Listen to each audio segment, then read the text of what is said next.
우주항공 그 부품 회사로서 캠코와 에어로스페이스 2022년도 3분기 누적 실적을 스루프트 회계로 분석을 해서 소개를 하도록 하겠습니다. 매출은 52%, 영업이익은 104%가 증가해서 전년도 영업 적자에서 흑자로 전환이 됐습니다. 내용이 좋았다고 생각하시면 구독, 좋아요 부탁드리고 1.5 배속을 보시기 바랍니다. 원가 회계 손익으로서 매출은 51.9%, 52% 가까이 증가를 했고요. 매출원가는 1.4%밖에 증가를 안 했습니다. 이러면은 일반적으로 느낌이 오는 게 매출 가격이 크게 상승한 것 같다. 이렇게 볼 수 있겠죠. 그리고 이 재고 자산은 보통 이 매출이 증가하면 재고 자산들이 또 증가하는데 이 회사의 경우에는 특별히 재고가 감소했습니다. 요거 뭐 저는 긍정적인 의미로 봅니다. 매출 총이익이 166% 전환이 됐고요. 영업이익은 113% 전환이 됐습니다. 그래서 영업이익 12억 원이 달성이 됐습니다만은 말하자면은 영업이익률도 크게 늘어났고, 그 다음에 원가 생산성도 크게 상승을 했습니다. 스루프트 회계로 분석한 내용을 보면은 매출에 비례하는 매출 재료비가 4.2%, 매출원가하고 거의 유사한데요. 이게 원재료 가격이 안 올라간 것 같다. 만약에 조금 올라갔다 하더라도 상대적으로 판매 가격이 무척 높게 판매 가격이 납품 가격을 높게 받았다. 이렇게 이제 볼 수 있을 것 같아요. 거기다가 이제 스루풋으로 환산한 재고도 역시 줄었고요. 스루풋이 뭐 91.8%나 증가했고, 스루풋율은 무려 14.3%나 상승했습니다. 마진율이 14.3% 상승했다 그러면은, 참 매우 이익을 많이 내고 있다. 이렇게 볼 수 있겠죠. 운영비용이 0.2% 감소시키고, 그다음에서 영업이익은 4억 5,400만 원으로서 원가회계 영업이익보다는 7억 8,800만 원이 적은 수치입니다. 이것은 연초 재고보다 재고가 증가했기 때문입니다.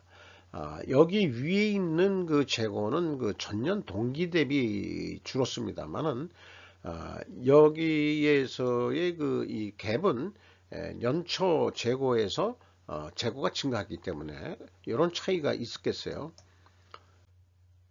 재고자산 명세를 보면은 이 전년도 3분기보다는 올해 3분기가 재고가 적죠. 그러나 연초 재고보다는 12억 3,100만 원이 증가를 한 것이 원가회계 영업이익보다 스루풋 영업이익이 적게 나온 이유가 되겠습니다. 비용의 성격적 분류 내용에서 분기보고서의 비성분을 비공개했습니다. 이게 금융감독원에서 뭐 중소기업들 이 규제를 좀 완화시켜 준다는 게 이거 잘못 풀이된 것 같습니다. 이런 거는 생략하면 안 되는 건데 이런 것들을 왜 분기보고서에는 안 해도 되고 사업보고서만 해라 라고 얘기를 했는지 모르겠어요. 어차피 전산화되고 그런 거라면은 이게 뭐 수기 작업이라면 내가 뭐 얘기도 안 하겠어요. 요즘 뭐 전산화 안 된 기업이 어디 있겠습니까? 중소기업이라 하더라도. 그래서 연간 사업 보고 작년도 이 가공 비율을 감안해 가지고 가공비가 한 1% 떨어졌다. 그리고 원재료 가격이 보통 상승을 하니까 이걸 감안해서 역산으로 쭉 풀이를 해낸 수치가 되겠습니다. 그래서 재고자산 매출원가 회계 투명성 검증 3단계, 1, 2단계는 의미가 없고요. 제가 맞춰준 수치이기 때문에 현금 흐름표 기준 전체 재고자산의 증가액은 검증이 됩니다.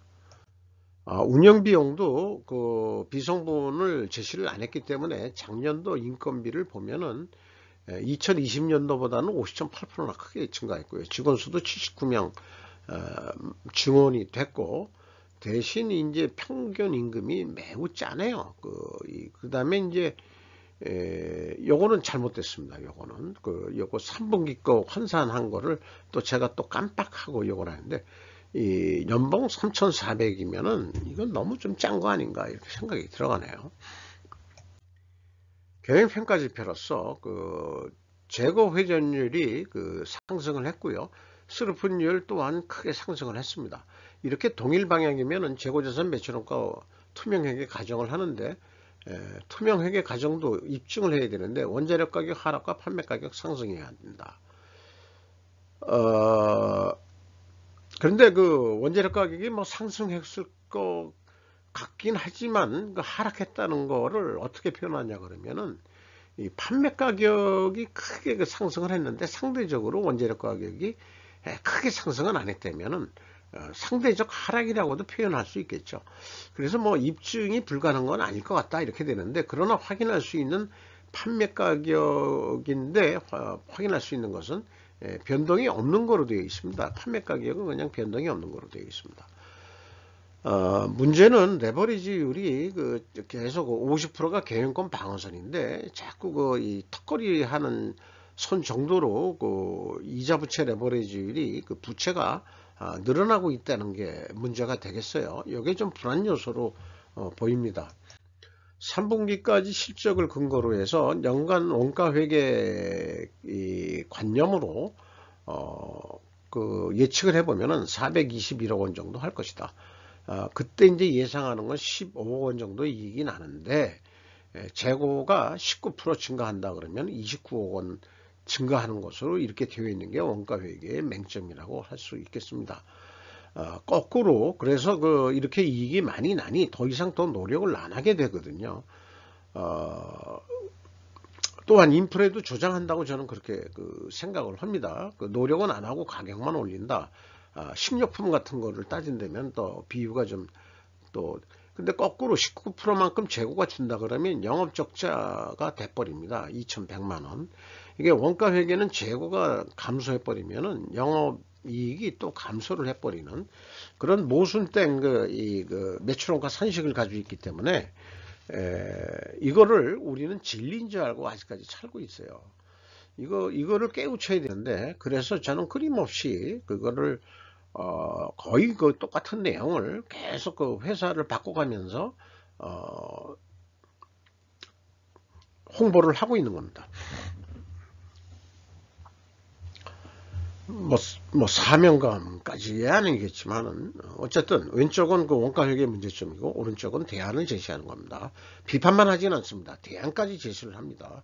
그리고 재고 회전율을 목표 경영 목표로 가져가야 된다라고 주장하고자 합니다. 바벨 전략으로서.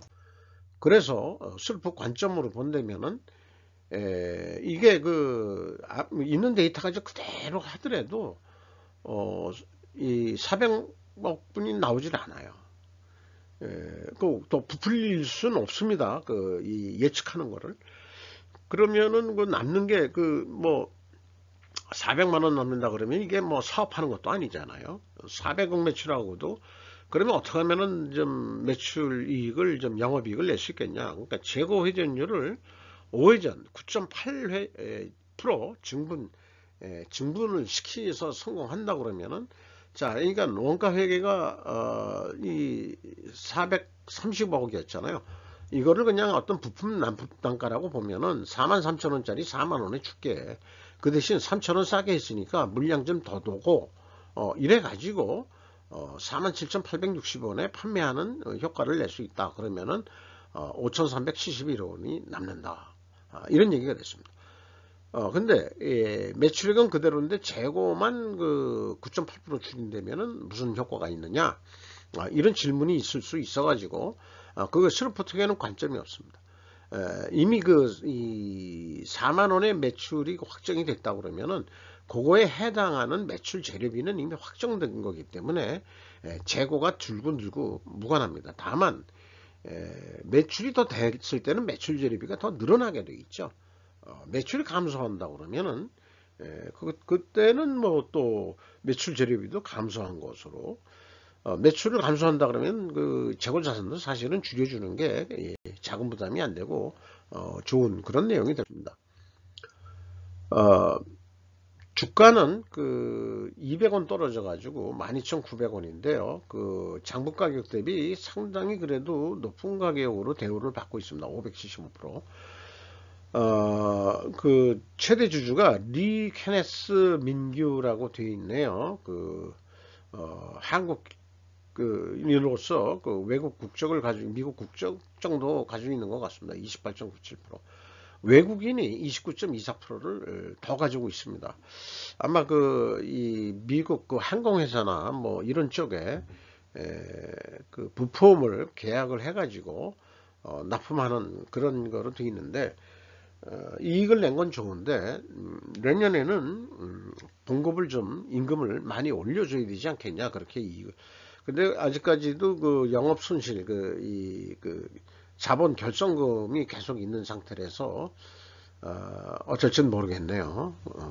계속 돈을 벌어야 임금도 올려줄 텐데. 이상 이 캔코와 그 에어로스페이스 2022년도 3분기 누적 실적을 스로프트회계로 분석을 해서 소개를 해 드렸습니다.